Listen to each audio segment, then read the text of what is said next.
সঁচাক মিছা বনাব পাব আৰ মিছাক সঁচা বনাব পাব, তেনেকে মানুহ দ্বাৰা ৰাজনীতি হয় বৰ্তমান। সমাজখনটো আগত ঠিক কৰিব লাগিব না। নিজৰ ঘৰখন যদি ঠিক কৰা নাযায় তেনেহ'লে বাহিৰত ইমান এটা সন্মান পোৱা নাযায়। নমস্কাৰ শ্ৰোতা বন্ধু বান্ধৱীসকল, মই কণ্ডৰপৈ মোৰ YouTube channel Kandarpost nature and culture চমুকৈ KNC-লৈ আপোনালোকক স্বাগতম জনাইছোঁ। আপোনালোকক মই সিদিনাখন জনাইছিলোঁ যে মই মোৰ ইউটিউব চেনেলত নতুনকৈ এটা অনুষ্ঠান আৰম্ভ কৰিছোঁ, সাক্ষাৎকাৰ। তাত প্ৰথমতে আমি এজন যুৱ ছাত্ৰ নেতাৰ সাক্ষাৎকাৰ প্ৰকাশ কৰিছিলোঁ, ৰাইজে আদৰি লৈছে। আমি আজি আগবাঢ়িছোঁ আমাৰ দ্বিতীয় খণ্ডলৈ।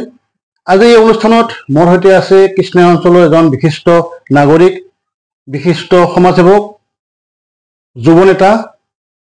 তেখেত হৈছে পৰিতোষ সাহা। পৰিতোষ সাহা, মই আপোনাক নমস্কাৰ জনাইছোঁ। নমস্কাৰ, মোৰ নাম পৰিতোষ সাহা, মোৰ ঘৰ কৃষ্ণাই আশুদেৱী। ধন্যবাদ সাহা ডাঙৰীয়া।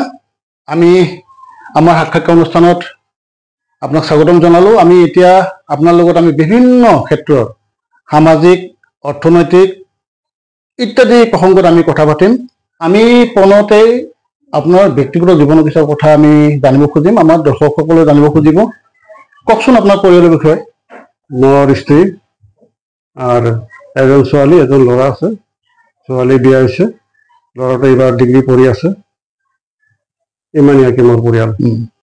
মই কৃষ্ণাই আঞ্চলিক মটৰ শ্ৰমিক সন্থাৰ সভাপতি তথা সদৌ অসম মটৰ শ্ৰমিক যুটীয়া পৰিষদৰ সভাপতি মণ্ডলীৰ এজন সদস্য। বহুত ধন্যবাদ। ৰাইজে পৰিতোষ সাহাক বহুতে জানে, কৃষ্ণাই অঞ্চলৰ গোৱালপাৰা জিলাৰ বহুতে জানে। তেওঁৰ পৰিয়ালৰ বিষয়ে আমি জানিলোঁ সকলোৱে একেলগে। এতিয়া আমি আমাৰ কিছু প্ৰশ্ন উত্তৰ শিতানলৈ আহিম। আমি পৰিতোষ সাহাৰ পৰা আমাক কিছু কথা জানিব লগা আছে। সাহা ডাঙৰীয়া, আমি দেখিছোঁ আপুনি জনসভা দিন ধৰি সামাজিক ক্ষেত্ৰত প্ৰত্যক্ষভাৱে জড়িত হৈ আছে।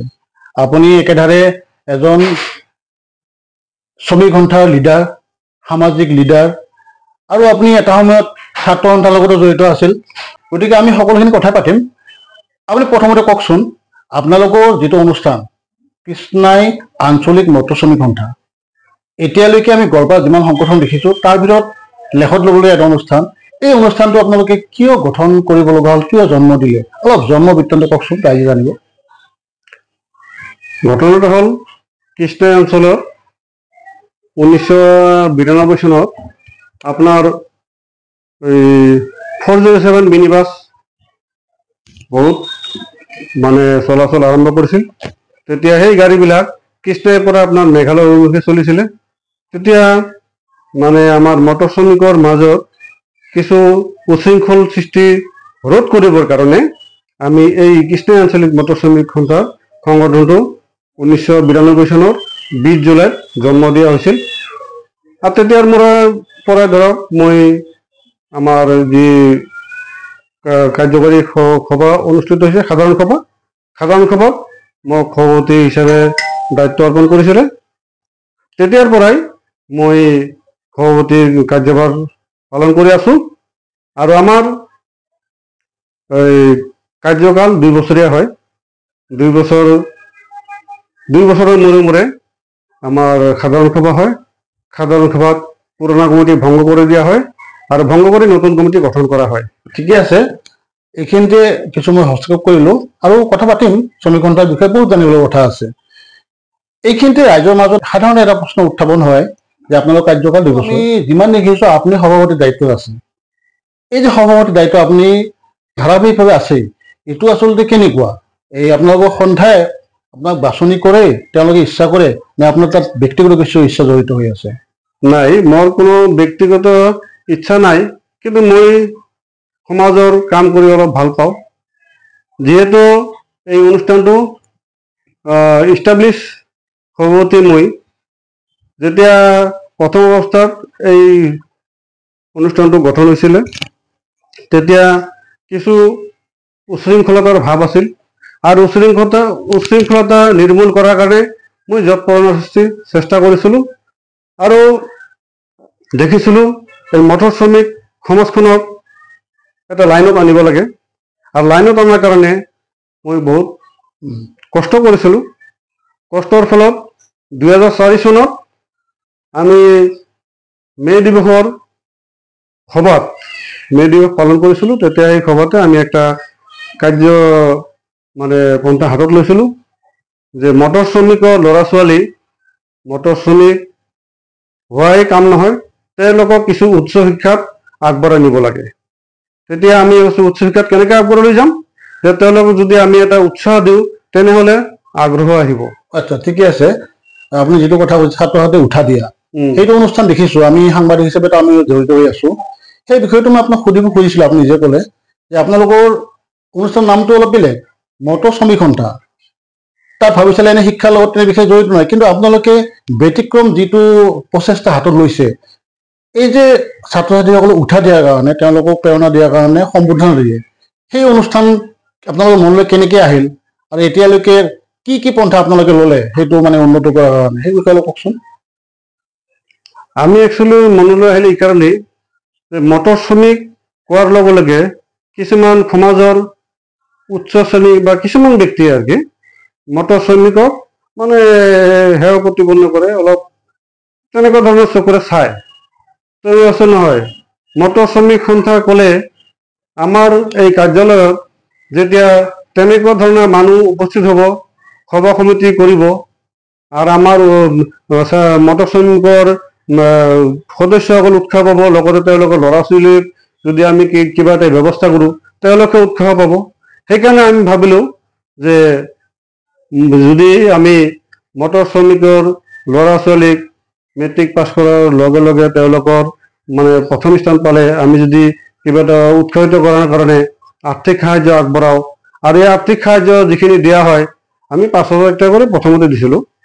তেতিয়া আমি ভাবিছোঁ এইটো আমি মনে মনে দিলেতো মানুহ গম নাপাব আৰু ল'ৰা ছোৱালী উৎসাহ নাপাব। তেতিয়া আমি কি কৰিছিলোঁ, গোৱালপাৰা, আমাৰ গোৱালপাৰা জিলাত DC, SP, DTO, IS, আৰ্মিৰ যি অফিচাৰ আছে বালিজানাত, আৰ্মিৰ কামাণ্ডাৰ, তেওঁলোকক আমি আমন্ত্ৰণ জনাইছিলোঁ। আৰু তেওঁলোকৰ জৰিয়তে যেতিয়া আমি প্ৰথম আমাৰ DC আছিলে বাইদেউ অৰ্চনা বৰ্মা, অৰ্চনা বৰ্মা বাইদেউৰ জৰিয়তে আমি আমাৰ এজন ড্ৰাইভাৰৰ ছোৱালী আছিল হৰিপ্ৰিয়া শৰ্মা, হৰিপ্ৰিয়া শৰ্মাক সম্বৰ্ধনা জনাইছিলোঁ। সি ফাৰ্ষ্ট ডিভিশ্যনো পাইছিলে মেট্ৰিকত। তেতিয়াৰ পৰা মানে আমাৰ কৃষ্ণা আঞ্চলিক মটৰ শ্ৰমিক সন্থাৰ পৰিৱেশটো অলপ বেলেগ ধৰণৰ আছে। মই আপোনাক আৰু মাজলৈ মাত দিলোঁ, হৰিপ্ৰিয়া শৰ্মা, এই নামটো আমি মটৰ শ্ৰমিক সন্থাৰ যিমান মিটিং হৈছে তাত আমি নামটো শুনি আছোঁ। হৰিপ্ৰিয়া শৰ্মা আপোনালোকে উঠা উদ্দীপনা দিলে, হয় তেওঁ নিজস্বভাৱে অধ্যয়ন কৰিছে, কিন্তু এজন মটৰ শ্ৰমিক সন্থা, তেওঁ দেউতাক নিশ্চয় ড্ৰাইভাৰ আছিল, গাড়ী চালক। অকল হৰিপ্ৰিয়া শৰ্মাই নহয়, আৰু আপোনালোকে সম্বোধনা জনোৱা তেনেকুৱা ল'ৰা ছোৱালী ইতিমধ্যে শিক্ষাৰ ক্ষেত্ৰত নাইবা চাকৰি ক্ষেত্ৰত আগবাঢ়ি গৈছে নেকি? তেনেকুৱা কিবা মন আছে আপোনাৰ? আছে, বহুত আছে। কওকচোন অলপমান। তেনে ধৰক আমাৰ যিটো আগতে কেচিয়াৰ আছিলে নুৰ হুছেইন, তেওঁ ল'ৰা মানে MSc পাছ কৰি এই মহাত্মা গান্ধী কিয়ত কাম কৰি আছে গোৱালপাৰা। তাৰোপৰি আমাৰ কিছুমান মানে মাষ্টৰত কাম কৰি আছে, কিছুমান পুলিচত কাম কৰি আছে, মানে মটৰ শ্ৰমিকৰ ল'ৰা ছোৱালী। কিছুমান ধৰক চৰকাৰী অফিচত কাম পাইছে, তেওঁলোকে চাকৰি পাইছে, আৰু কিছুমান হয়তো নিজে নিজে ব্যৱসায় কৰি আছে। ঠিকে আছে, মটৰ শ্ৰমিক সন্থাৰ কথা আমি আৰু পাতিম, আমাৰ যিহেতু আৰু বহুত কথা আপোনাৰ পৰা জানিব লগা আছে। এনেই আপুনি মটৰ শ্ৰমিক সন্থাৰ লগত ওতঃপ্ৰোতভাৱে জড়িত, তাৰ বাহিৰে আপুনি আৰু বিশেষ কি কামত জড়িত আছে? সামাজিক ক্ষেত্ৰত কোনোবা অনুষ্ঠানত জড়িত আছে নেকি? সেই বিষয়ে অলপমান কওকচোন। মই তাৰমানে ধৰক আমি আমাৰ গাঁওখন সমাজখনটো আগত ঠিক কৰিব লাগিব না। নিজৰ ঘৰখন যদি ঠিক কৰা নাযায় তেনেহ'লে বাহিৰত ইমান এটা সন্মান পোৱা নাযায়। সেইকাৰণে আমি নিজৰ গাঁৱত, নিজৰ সমাজৰ কিছুমান দুখীয়া মানুহ থাকে, কিছুমান নাজানা মানুহ থাকে, যিকোনো ক্ষেত্ৰত তেওঁলোকক মানে পাৰ্য মানে মই সহায় কৰিছোঁ, বৰ্তমানো সহায় কৰি আছোঁ। ধৰক দুখীয়া মানুহ চৰকাৰী যোজনাই ঢুকি পোৱা নাই, তেওঁলোকে ক'ত যাব লাগে কি কৰিব লাগে নাজানে, তেওঁলোকক মই যিমান দূৰ পাৰোঁ সহায় কৰিছোঁ, আৰু তেওঁলোকে উপকৃত হৈছে। ঠিকে আছে, ভাল লাগিল। কথা হৈছে আপুনি গোৱালপাৰা জিলাৰ কৃষ্ণাৰ বাসিন্দা। আমি জনামতে আপুনি মটৰ শ্ৰমিক সন্থাৰ দায়িত্বতে হওক নাইবা অন্যান্য ব্যৱসায়, যিহেতু আপুনি এজন ব্যৱসায়ী লোক, গোৱালপাৰা জিলাৰ বাহিৰে অসমৰ বিভিন্ন চুকে কোণে আপোনাক ফুৰিছে, আমি জনামতে আপুনি অসমৰ বাহিৰতো গৈছে, বেলেগ ৰাজ্যলৈ বেলেগ দেশলৈ গৈছে। এই যে আপুনি ভ্ৰমণ কৰে বাহিৰত, তাৰ যিটো পৰিৱেশ আৰু আমাৰ কৃষ্ণাই গোৱালপাৰা যিটো পৰিৱেশ, তাত কি আপুনি পাৰ্থক্য দেখা পায়? পাৰ্থক্য আছে। ধৰক ঠাই বিশেষে বিভিন্ন ধৰণৰ পাৰ্থক্য দেখা যায়। ধৰক আমাৰ কৃষ্ণাইত কিছুমান ধৰক ৰাজহুৱা কাম কাজ, ধৰক কৃষ্ণাই বজাৰ ৰাস্তা কাম কিছুমানে ধৰক নিজৰ বুলি কৰে, এইটো আমাৰ নিজৰ ৰাস্তা নিজে ভাল কৰি কৰিব লগা হয়, এইটো কাম হ'ব লাগিব। কিন্তু আমাৰ কৃষ্ণাইত দেখা যায় কিছুমান মানুহ আছে কাম যি হওক নহওক আমাৰ হিচাপটো ঠিক হ'ব লাগে। সেইকাৰণে আমাৰ কৃষ্ণাই মানে চাইছে না কৃষ্ণাই বজাৰ ৰাস্তাটো কি অৱস্থাত হৈছে। আজি ভাল কৰি খোজ কাঢ়িব নোৱাৰে, ড্ৰেইন এটা ক্লিয়াৰ হোৱা নাই, তেনেকুৱা অৱস্থা হৈ আছে। এতিয়া ধৰক যিসকল মানুহে এইবিলাক কাম কৰে তেওঁলোকে চৰকাৰৰ লগত কথা নাই, এজিপি আহিলে তেওঁলোকে কৰিব, বিজেপি আহিলে তেওঁলোকে কৰিব, কংগ্ৰেছ আহিলে তেওঁলোকে কৰে, যিহেতু তেওঁলোকে বজাৰত থাকে আৰু কামবিলাক তেওঁলোকে কৰে। সেইকাৰণে ধৰক কিছুমান মানুহ আছে সহজ সৰমত তেওঁলোকে ইমান ঝামেলাত যাব নিবিচাৰে, এইবিলাক ঝামেলা নিজৰ কামত থাকো, বেলেগৰ ঝামেলা আমি ইমান টেনশ্যন ল'ব নিবিচাৰো, যাৰ ফলত আমাৰ এই কৃষ্ণাই বজাৰ ৰাস্তাটো ইমান উন্নতি হোৱা নাই। ঠিকে আছে, আপুনি মাত্ৰ বজাৰৰ ৰাস্তাৰ কথা কৈছে, তাৰ বাবে অন্যান্য সমস্যা আছে, এইটো সকলোৱে জানে। কৃষ্ণাইত সমস্যাৰে ভৰপূৰ। এজন আপুনি সমাজ সচেতন যুৱক হিচাপে নিশ্চয় এই ক্ষেত্ৰত উদ্যোগ গ্ৰহণ কৰিছে, নাইবা আপোনাৰ মনত কিবা চিন্তা চৰ্চা আছে যে এনেকুৱা কাম কৰিলে হয়তো কৃষ্ণাইৰ আৰু উন্নতি হ'ব, তেনেকুৱা কিবা চিন্তা আপোনাৰ মনত আহিছে নেকি এই মুহূৰ্তত? অলপ কওকচোন। গোৱালপাৰা জিলাত ডিআৰটিচি একটা কমিটি আছে, ডিষ্ট্ৰিক্ট ৰোড সেফটি কমিটি এটা আছে আৰ কি। তাতে আমাৰ কৃষ্ণাইৰ পৰা আমি দুজন মানে পথ সুৰক্ষা মিত্ৰ আছো। আচ্ছা, আমাৰ এই সদস্য আৰ কি গুলজাৰ আলী আছে আৰু মই আছো। আমাৰ মাহে মাহে ডিচি অফিচত মিটিং হয়।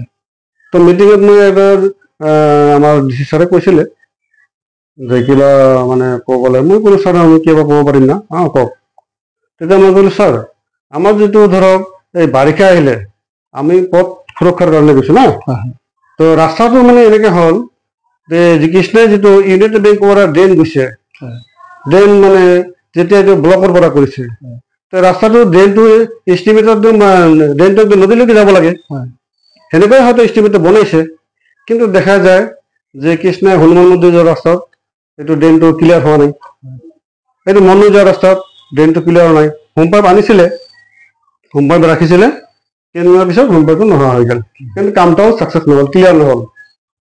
এতিয়া কথা হ'ল এই যে এষ্টিমেট বনায়, তেতিয়াতো এষ্টিমেটতো ক্লিয়াৰ কৰি এষ্টিমেটটো বনোৱা হয়, পিছত যদি ক্লিয়াৰ নোহোৱা কৰি কামটো এনেকৈ থাকি যায়, নিশ্চয় ফাণ্ড যিটো আহে ফাণ্ডটোতো ইউজ কৰে, ইউজ দেখায়, সেইটো এমবিতো মেজাৰমেণ্ট বুকতো লেখে, লেখাৰ পিছত যদি কামটো ছাকচেছ নহয় তেনেহ'লে তাৰ ওপৰত এটা বিহিত ব্যৱস্থা হ'ব লাগে, নহ'লে কামেই যদি ছাকচেছ নহয় তেনেহ'লে স্কিম বনাইতো লাভ নাই। ঠিকে আছে, এইটো এটা তেনেকৈ মই ছাৰক কৈছিলোঁ গম পাইছোঁ।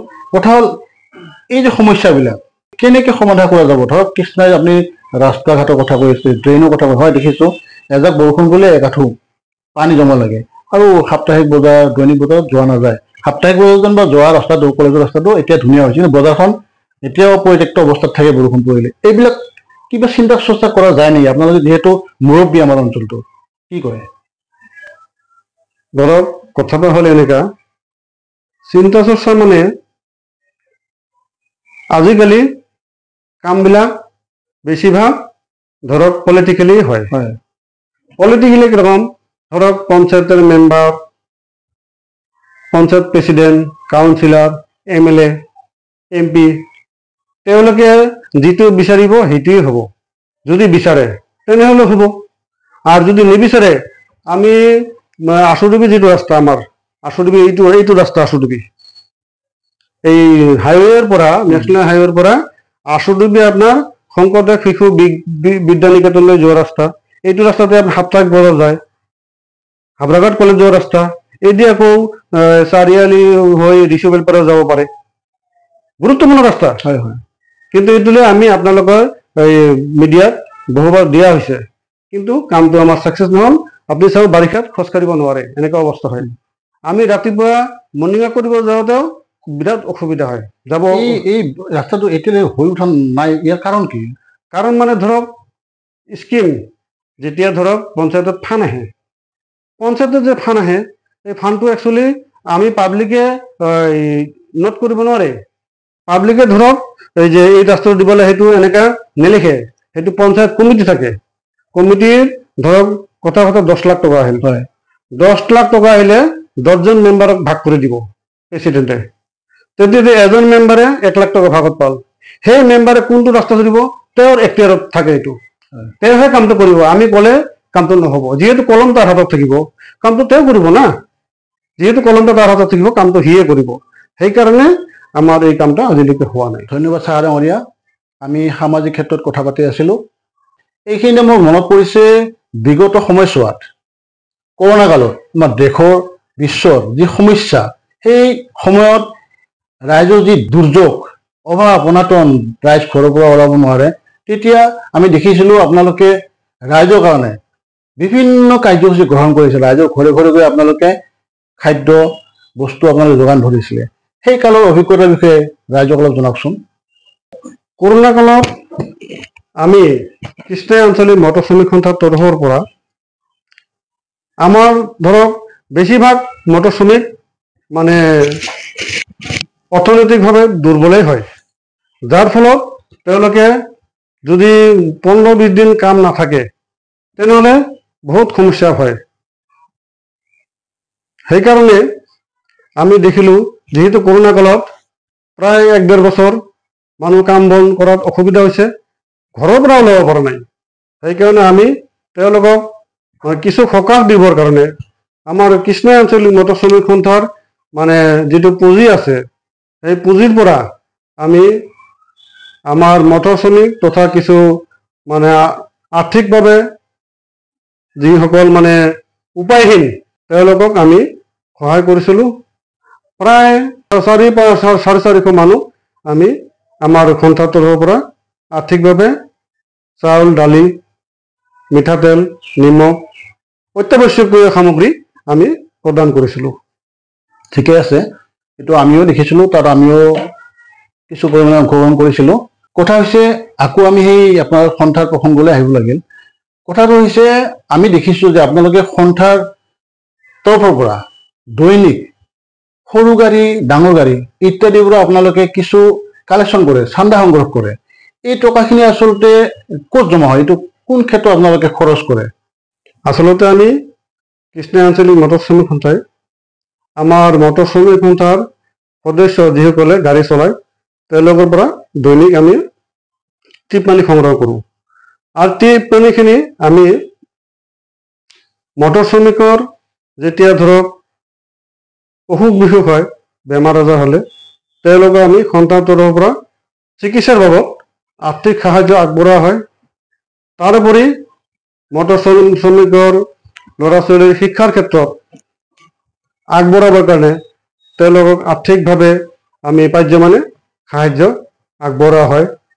তাৰোপৰি ধৰক কিছুমান মটৰ শ্ৰমিকৰ কিছু অসুবিধা, ধৰক ল'ৰা ছোৱালীৰ ক্ষেত্ৰত বিয়া বাৰুৰ ক্ষেত্ৰত অলপ প্ৰব্লেম হ'লে আমি সন্থাৰ তৰফৰ পৰা পাৰ্যমানে এই পুঁজিৰ পৰাই সহায় সহযোগিতা কৰি আহিছোঁ। ঠিকে আছে। এটা কথা আৰু জানিব খোজোঁ, ৰাইজে জানিব খুজিব, এই যে আপোনালোকৰ কমিটি এখন আছে, পৰিচালনা সমিতি এখন থাকে, তাত যিসকলে কাৰ্যভাৰ গ্ৰহণ কৰে, সভাপতি, সম্পাদক ইত্যাদি, তেওঁলোকে কিবা দৰমহা পায় নেকি? তেওঁলোকতো দৰমহা বুলি নকয়, তেনেকুৱা ধৰক এইটো মাননি বুলি কোৱা হয়। মাননি ধৰক এই মাহেকত চাহ পানীৰ বাবদ নিম্নমানৰ এটা মাননি সন্থাৰ তৰফৰ পৰা দিয়া হয়। এইটো আমাৰ কষ্টমূলে দিয়া হয় আৰু কি। ধন্যবাদ চাহ ডাঙৰীয়া।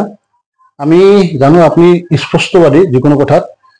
কথাটো হৈছে এটা প্ৰসংগত আপোনাক মই এটা প্ৰশ্ন কৰিব খুজিছোঁ, যিহেতু আপুনি মটৰ শ্ৰমিক সন্থাৰ লগত জড়িত, আমি প্ৰায় দেখোঁ কিছু চালকে, ড্ৰাইভাৰে কেতিয়াবা যেনিবা ট্ৰেফিক আইন ভংগ কৰে, গাড়ী যেনেকুৱা স্পীডত চলাই তেনেকৈ নচলায়, অৰ্থাৎ এই মানে চালকসকলে আপোনালোকে সন্থাৰ পৰা কিবা গাইডলাইন, কিবা নিয়ম নীতি বান্ধি দিয়ে নেকি? চাওক, আমাৰ মটৰ শ্ৰমিকসকলে যিহেতু মটৰ শ্ৰমিক সমাজখন শিক্ষাৰ ক্ষেত্ৰত ইমান আগবঢ়া নহয়, আছে কিছুতো আছে, কিছু অলপ কম শিক্ষিত আছে, তেওঁলোকৰ সিমান এটা ভাবা চিন্তা বিশেষ নকৰে। সেইকাৰণে তেওঁলোকক আমি মটৰ শ্ৰমিক সন্থাত যেতিয়া সাধাৰণ সভা হয় বা কাৰ্যকাৰী সভা হয়, কেতিয়াবা এনেও আমাৰ যিসকল ওচৰে পাজৰে থকা মটৰ শ্ৰমিক আছে তেওঁলোকক আমি মাতি আনি মানে এই বিষয়ে অলপ শিক্ষা দিয়া হয়। ধৰক ৰাতিপুৱা আমি স্কুল কলেজ টাইমত গাড়ী কেনেকৈ চলাব লাগিব, ক'ত পাৰ্কিং কৰিব লাগে, সেই বিষয়ে আমি তেওঁলোকক বুজনি দিয়া হয়। ধৰক বাৰিষাৰ কালত ছাত্ৰ ছাত্ৰী গৈ আছে, সেই সময়ত যদি গাড়ীটো স্পীডত যায়, ৰাস্তাত পানী থাকে, পানী ছিটিকি যদি ছাত্ৰ ছাত্ৰীৰ কাপোৰত লাগি যায় তেনেহ'লে তাৰ কিমান অসুবিধা হ'ব সেইটো আমি অনুভৱ কৰিব পাৰোঁ। আৰু আমাৰ মটৰ শ্ৰমিকে অনুভৱ কৰে। সেইকাৰণে সেইখিনি জেগাত কেনেকৈ গাড়ী চলাব লাগিব, তেওঁৰ কেনেকৈ জ্ঞান হ'ব লাগে সেই বিষয়ে তেওঁলোকক আমি বুজনি দিয়া হয়। বহুত ধন্যবাদ। কথা হৈছে শ্ৰমিকসকলক, আপোনালোকৰ মটৰ শ্ৰমিকসকলক, পৰিচালক নাইবা চালক, তেওঁলোকক প্ৰশিক্ষণ দিয়াৰ কাৰণে কেতিয়াবা কৰ্মশালা তেনেকুৱা অনুষ্ঠান পাতিছে নেকি? আৰু প্ৰশাসনিক ক্ষেত্ৰত কিবা সহায় পায়নে আপোনালোকে? চাওক, আমি মটৰ শ্ৰমিকক প্ৰশিক্ষণ দিয়াৰ কাৰণে কৰ্মশালা ডাইৰেক্টলি তেনেকৈ পতা নহয়। কিন্তু আমাৰ যেতিয়া সভা হয়, ধৰক সাধাৰণ সভা হওক, বছৰত সাধাৰণ সভা হয় এবাৰ কৰি, 2 বছৰত আৰু 2খন কৰি সাধাৰণ সভা হয়। এই সাধাৰণ সভাত কিছুমান মানে ধৰক মটৰ শ্ৰমিকৰ নিয়ম নীতি মানে ট্ৰেফিক আইন বিষয়ে আমি লগতে আমাৰ মানে সদৌ অসম মটৰ শ্ৰমিক যুটীয়া পৰিষদৰ ফালৰ পৰা আমাৰ ঊৰ্ধ্বতন কৰ্তৃপক্ষ আহি সভাত উপস্থিত হৈ তেওঁলোকক সেই বিষয়ে জ্ঞান দিয়া হয়। আৰু সেইমতে তেওঁলোকে বুজনি লৈ আগৰ তুলনাত 92ৰ তুলনাত আজিৰ তাৰিখলৈকে মই ভাবোঁ মটৰ শ্ৰমিক বহুত পৰিৱৰ্তন হৈছে। বহুত ধন্যবাদ। আমি সেইটোৱে কামনা কৰোঁ, ৰাইজে সেইটো কামনা কৰে। যিহেতু গাড়ী চালক, ড্ৰাইভাৰ বুলি কওঁ, তেওঁৰ লগতে তেওঁ এটা পৰিয়াল থাকে। তেওঁ যিমানেই নিজকে নিৰাপত্তাত ৰাখিব সিমানেই ভাল, সমাজৰ কাৰণে ভাল, তেওঁৰ পৰিয়ালটোৰ কাৰণে ভাল। ঠিক আছে, আমি আলোচনা লাহে লাহে শেষৰ ফালে আহিছোঁ। চাহ ডাঙৰীয়া, আমি দেখিছোঁ সমাজত যিখিনি নেতৃস্থানীয় লোক থাকে তেওঁলোকে এটা সময়ত গৈ ৰাজনীতিৰ ফালে ঢাপলি মেলে, ৰাজনীতিৰ ফালে লালায়িত হয়। কথা হৈছে আপুনি যিহেতু এজন সমাজৰ আগৰণুৱা লোক, আপোনাৰ ভৱিষ্যত কিবা তেনেকুৱা চিন্তা চৰ্চা আছে নেকি যে ময়ো কোনোবা এটা দলত যোগদান কৰিম, তেনেকুৱা কিবা? চাওক, মই ধৰক মানে কলেজত যেতিয়া পঢ়িছিলোঁ তেতিয়াৰ পৰা NSU পঢ়িছিলোঁ। তাৰপাছত গৈ কৃষ্ণাই মণ্ডল কংগ্ৰেছ কমিটিত মই সভাপতি আছিলোঁ। মই যেতিয়া মণ্ডল কংগ্ৰেছৰ সভাপতি হৈছিলোঁ তেতিয়া আমাৰ সন্মানীয় বিধায়ক আছিল শিৱচৰণ বসুমতাৰী কংগ্ৰেছৰ। তেওঁ তেতিয়া মিটিঙতে কৈছিল যে আমাৰ এই পৰিতোষ সাহা মণ্ডল কংগ্ৰেছৰ সভাপতি হোৱাৰ পিছত কৃষ্ণাই পঞ্চায়তটো আমাৰ 22টা পঞ্চায়ত আছে, 22টা পঞ্চায়ত মানে দুধনৈ সমষ্টিত 22টা পঞ্চায়তৰ ভিতৰত টপ টু 10ত কৃষ্ণাই পঞ্চায়ত হৈছে। সেইটো মোৰ অলপ ভাল লাগিছে। সেই কথাটো মোৰ কাৰণে এটা মানে আনন্দ লাগিছে তেতিয়া ছাৰে যেতিয়া কৈছে, ভাল লাগিছে। পিছত মই প্ৰত্যেকটা গাঁও মই মিটিং কৰিছিলোঁ, বুথ কমিটিতো গৈছিলোঁ, গৈ মিটিং কৰিছিলোঁ। মিটিং কৰাতে ধৰক এখন সমাজত মিটিং কৰিলে অলপ খৰচ পাতিও হয়। তেনেকৈ ধৰক মোৰ ব্যক্তিগত খৰচ হৈছে, খৰচ কৰি কৰিছিলোঁ। তাৰপিছত এই মানে মোক চবে ভালো পাইছিল। ঠিকে আছে, ভাল লাগিল। মোক প্ৰশ্নটো আছিল আপুনি ভৱিষ্যত প্ৰত্যক্ষভাৱে ৰাজনীতিত যোগদান কৰিম বুলি ভাবিছে নেকি? মই বিধায়ক নাইবা MP তেনেকুৱা কথা কোৱা নাই, যে প্ৰত্যক্ষভাৱে যে মই হৈছে আৰু মটৰ শ্ৰমিক সন্থাটো বহুত শ্ৰমদান কৰিলোঁ, এতিয়া মই ৰাজনীতিত কোনোবা এটা দলত প্ৰত্যক্ষভাৱে যোগদান কৰিম। কোন দলত যাব এইটো আপোনাৰ ব্যক্তিগত কথা, এনেকুৱা মনোভাৱ আছে নেকি আপোনাৰ? চাওক, এইটোৱে কৈ আছোঁ মই। তেতিয়া মই কি কৰিলোঁ, তেতিয়া মই দেখিলোঁ মন থাকিলেও মানে আমাৰ ক্ষেত্ৰত বৰ্তমান ৰাজনীতিটো মানে সুবিধাজনক নহয়। বৰ্তমান ৰাজনীতি কেনেকৈ সুবিধাজনক নহয়, এতিয়া মেজৰিটি যি কাষ্টৰ মেজৰিটি বেছি আছে সেই কাষ্টত বেলেগ কাষ্টৰ মানুহ থিয় হ'লে সি যদি কংগ্ৰেছৰ দ্বাৰাই বা BJPটোৰ দ্বাৰাই নহ'ব। ভোট পোৱা মানে আমাৰ নিম্ন লেভেলত, মানে হাই লেভেলে মই MLA MPৰ কথা মই কোৱা নাই, আমাৰ যি পঞ্চায়ত কমিটি লেভেল সেই পঞ্চায়ত লেভেলত জিতাটো ইমান সম্ভৱ নহয়। বৰ্তমান যিটো চিচুৱেশ্যন সেইটো মই কৈছোঁ। আজিকালি পৰিয়ালকেন্দ্ৰিক ৰাজনীতিৰ নিচিনা হৈছে সৰু লেভেলত, নিম্ন লেভেলত। তাৰপিছত মই মানে এনেকুৱা লাগিলে, ধৰক এই আমাৰ MP-ৰ কেণ্ডিডেট আছিলে, মই যেতিয়া মণ্ডল প্ৰেচিডেণ্ট আছিলোঁ, এই ববিতা শৰ্মা বাইদেউ আছিলে, MP-ৰ কেণ্ডিডেট আছিলে কি গুৱাহাটী সমষ্টি। আমি আগতে গুৱাহাটী সমষ্টিত আছিলোঁ। তো তেতিয়া বাইদেউ কৈছিলে আৰু কি যে মই কৃষ্ণাক 2-3টা জাতি ঘৰত যাম, বড়ো মানুহ এজনৰ ঘৰত যাম, বেংগলী মানুহ এজনৰ ঘৰত যাম, আৰু মুছলিম মানুহ এজনৰ ঘৰত যাম, ৰাভা মানুহ এজনৰ ঘৰত যাম। তেতিয়া আমাৰ এজন মানে চিনিয়ৰ চৌৰাবালি আছে, তেওঁ কৈছিল যে মণ্ডল প্ৰেচিডেণ্টৰ ঘৰতো যাওক বাইদেউ, পৰিতোষ চাহ আছে। তো বাইদেউ মোৰ ঘৰত আহিছিল। অহাৰ পিছত তো বাইদেউ ভাল কৰি বহা নাই, আহিছে অলপ যিখিনি পাৰোঁ মই কৰি দিলোঁ। তাৰপাছত নেক্সট মিটিঙত মানে আমাৰে কংগ্ৰেছৰ মানুহ মানে মোৰ ঘৰত অহাৰ কাৰণে মানে আমাৰ মানুহ কংগ্ৰেছত ভোট নিদিয়া নিচিনা আৰু কি কথাটো, যে কংগ্ৰেছত ভোট যি মানুহ ভোট দিব সেই মানুহ ঘৰতে বহিব লাগে। আৰু যেনেধৰণে মানুহ ভোট মানে কংগ্ৰেছৰ ফালে ঢাপলি কম মিলিছে বৰ্তমান, সেই তেনেকৈ মানুহ ঘৰত বহাটো আমি ভাল পোৱা নাই। মিটিঙত কৈ দিলে, তেনেকৈ মোক অলপ দুখ লাগি গ'ল, ৰাজনীতি এনেকৈ হয় নেকি। তেতিয়া মই বোলো না, মোৰ দ্বাৰা ৰাজনীতি নহ'ব। কিয় নহ'ব মই কৈছোঁ, কিয় নহ'ব ৰাজনীতিটো? তাৰমানে ৰাজনীতিটো মানে সহজ সৰল মানুহৰ কাৰণে ৰাজনীতি নহয়। ৰাজনীতিত মানে যি মানে কথা সঁচাক মিছা বনাব পাব আৰু মিছাক সঁচা বনাব পাব, তেনেকৈ মানুহৰ দ্বাৰা ৰাজনীতি হয় বৰ্তমান। আচ্ছা, ঠিকে আছে। চাহ ডাঙৰীয়া, আপোনাৰ শেহতীয়া কথাখিনি একমত নহ'লো। আচলতে ৰাজনীতিত এনেকুৱা কথাও নহয় যে যিয়ে সঁচাক মিছা কয়, মিছা সঁচা কয়, তেনেকুৱা নহয়। আমি এই হৈ যোৱা যিটো আমাৰ MP ভোট, তাত দেখিলোঁ কিছু যোগ্য কেণ্ডিডেট বিজয়ী হৈছে আৰু তেওঁলোকৰ যোগ্যতাৰ ভিত্তিতে বিজয়ী হৈছে। ঠিকে আছে, আপুনি ব্যক্তিগত আপোনাৰ অভিজ্ঞতাৰ পৰা কৈছে। কথাটো হৈছে কি, আপোনাৰ বক্তব্য এইটো কথাই প্ৰমাণ হয়, তাৰমানে আপুনি প্ৰত্যক্ষভাৱে কোনো ৰাজনীতিত অংশগ্ৰহণ নকৰে।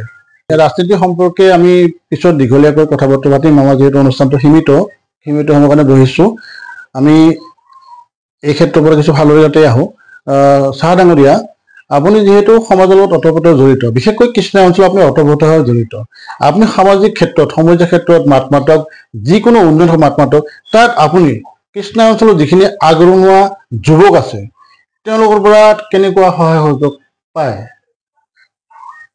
সহায় সহযোগটো পাওঁ, নাপাওঁ নহয়। সহায় সহযোগ নাপালে আজি মই ইমান দূৰ আহিব নোৱাৰিলোঁ হয়। যিহেতু সহায় সহযোগ কৰাৰ কাৰণে মই আছোঁ। মই যিটো অনুষ্ঠানত আছোঁ, সেই অনুষ্ঠানৰ 95% মানুহ মোক সহায় কৰে। মোৰ ব্যক্তিগতই হওক বা সমাজই হওক, মোক সহায় কৰে। এইটো এটা খুব ভাল লক্ষণ। আপুনি যিটো অনুষ্ঠানৰ বৰমূৰীয়া, সেই অনুষ্ঠানৰ 95 অৰ্থাৎ সকলোৰে আপুনি সহায় সহযোগ পায়, এইটো আপোনাৰ কাৰণে ভাল। নিশ্চয় আপোনাৰ কৰ্তব্য দক্ষতা আছে, আৰু আমি দেখিছোঁ আপুনি আৰম্ভণিৰ পৰাই সভাপতি দায়িত্বত আছে। শেহতীয়া আমি দেখিলোঁ যে আমাৰ যিটো চাইলেনযুক্ত পথ নিৰ্মাণ, তাত আপোনালোকৰ যিটো মুখ্য কাৰ্যালয় আছিলে কৃষ্ণাই বুকুত, কৃষ্ণাই আঞ্চলিক মটৰ শ্ৰমিক কাৰ্যালয়, এইটো হয়তো ভঙা যাব। তাৰপিছত আপোনালোকৰ স্থায়ী কাৰ্যালয় ক'ৰবাত বনাবনে? একচুৱেলি আমি মটৰ শ্ৰমিক সন্থাই এই আমাৰ জ্যোতিনগৰত শালপাৰা মলনদুবি বুলি কয়, শালপাৰা মলনদুবি জ্যোতিনগৰ ঠাই, তাতে আমাৰ মটৰ শ্ৰমিক সন্থাৰ পুঁজিৰ পৰা মানে আধা বিঘা আর কি, আধা বিঘা মানে আপনার 2 কাঠা 10 লেচা, 2 কাঠা 10 লেচা মাটি কিনি থোৱা আছে, তাতে ঘৰো আছে। আমি সেই ঘৰবিলাক এই ভাড়াও দিয়া আছে, ভাড়াত চলি আছে। তে আমাৰ যিটো কাৰ্যালয় আছে, এই কাৰ্যালয়টো হয়তো ইমান দূৰ চৰকাৰক নালাগিব পাৰে। এই সম্পৰ্কে আমি গোৱালপাৰা ডিচি ছাৰৰ তাতে গৈছিলোঁ, লগ কৰিছিলোঁ, চাৰ্কল অফিচাৰক লগ কৰিছিলোঁ। পিছত আমাৰ কৃষ্ণাই আঞ্চলিক ছাত্ৰ সন্থা, কৃষ্ণাই আঞ্চলিক মটৰ শ্ৰমিক সন্থা, আমি দুইজনে গৈছোঁ, এ ডি চি ছাৰক লগ কৰিছিলোঁ। তেওঁলোকে যিটো আমাৰ নেশ্যনেল ডিপাৰ্টমেণ্ট আছে, মেনেজাৰ আছে বঙাইগাঁও, তেওঁক এ ডি চি ছাৰে কৈ দিছে যে অলপ সহায় কৰি দিব। অফিচিয়েলটো নহয়, এইটো হৈছে নন অফিচিয়েল হৈ গ'ল, আনঅফিচিয়েল কথাটো হৈ গ'ল। তাৰপাছত মই তেওঁক কিবা পাল বুলি কয় ফোন কৰিছিলোঁ, তেওঁ কৈছে ছাৰে আমাক আছোঁ অফিচটোৰ কথা কৈছে, আপোনালোকৰ কথাটো কোৱা নাই। মই বোলে একেলগে একেটা চকতে আছো, অলপ আপোনালোকে সহায় কৰিব। কাৰণ আমিতো কৃষ্ণই অঞ্চলৰ সমাজৰ কাম কৰিছো, বহুত সামাজিক কামত আমি জড়িত হৈ থাকো, গতিকে এই ক্ষেত্ৰত আমাক আপোনালোকে সহায় কৰিব লাগিব না। তাৰপিছত ছাৰে কৈছে ঠিক আছে হ'ব, নম্বৰটো দিছে, কথা পাতি লওঁ। তেতিয়া তেওঁলোকে কৈছিল আৰু কি হ'ব আমি চাই দিম বস্তুটা। তেতিয়া যেতিয়া ড্ৰেইনটো হৈ গ'ল না, ড্ৰেইনটো হোৱাৰ পিছত চালো আমাৰ যিটো মূল কাৰ্যালয়টো অলপ আঁতৰত আছে। তো হয়তো আমি ভাবিছো আমাৰ মূল কাৰ্যালয়টো মানে ভাঙা নপৰিব কিজানি। আচ্ছা, ঠিকে আছে, আমি সেইটোৱে কামনা কৰোঁ। কৃষ্ণৰ বুকুত আপোনালোক কাৰ্যালয় থকা মানে আমাৰ এটা শক্তি, কৃষ্ণবাসীৰ কাৰণে শক্তি। চাহা ডাঙৰীয়া, আমি একেবাৰে অনুষ্ঠানৰ শেষলৈকে আহিছোঁ। আমি ইয়াৰ বিশেষ কথা নাপাতো, পৰৱৰ্তী সময়ত আমি আৰু কথা পাতিম। কথা হৈছে শেষত এটা কথা জানিম যে আপুনি যিহেতু ব্যৱসায়ৰ লগত জড়িত, আপোনাৰ বহুত কেইখন ব্যক্তিগত বাহন আছে, যিখিনি যুৱক যুৱতীয়ে চাকৰি আশা এৰি নাইবা চাকৰি লাইনত নগৈ তেওঁলোকে ব্যৱসায় ক্ষেত্ৰত নামিব খোজে, তেওঁলোকক আপুনি কিবা নিশ্চয় পৰামৰ্শ দিব? হয়, আজিকালি চাকৰি পাম বুলিতো পাব নোৱাৰে। আগতে পাইছিলে, কিছুমান পথেৰে পাইছিলে চাকৰি। আজিকালি যিহেতু মেৰিট বেছিভাগ হয়, সেইকাৰণে অলপ অসুবিধা হয়।